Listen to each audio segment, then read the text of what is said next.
standards came down and they're not allowed to be touched, and the states and the districts have no control over that, and that is an absolute false belief.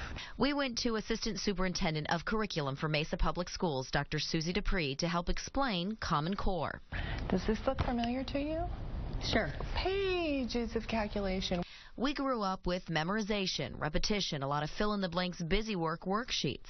Common Core math looks different. What parents are seeing now definitely looks different. For math, Common Core has a much more visual breakdown, more word problems that resemble hands-on lessons kids are learning in the classroom. We want better writers.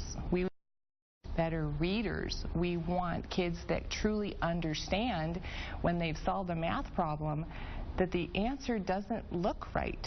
For reading, writing, science, and social studies, Common Core focuses on proving answers and critical thinking. Kids need to be able to read like a detective and write like a newspaper reporter. So after high school, students are more ready for college or career. In fact, Common Core used to be called the Arizona College and Career Ready Standards. State and district leaders started working on these standards back in 1994.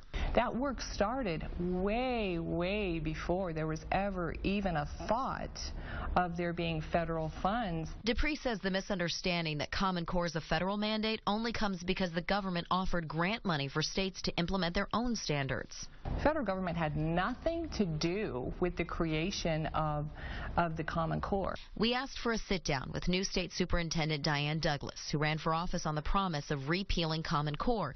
She wouldn't tell us what she doesn't like about it, only releasing a statement saying, quote, "We must stop creating new standards only to replace them again and again." The big change we will see in 2 weeks, students will take the new AZ merit test for the first time instead of Ames. Now, it's supposed to be a better assessment of Common Core, so more written responses, fewer multiple choice. The other change, kids don't have to pass it in order to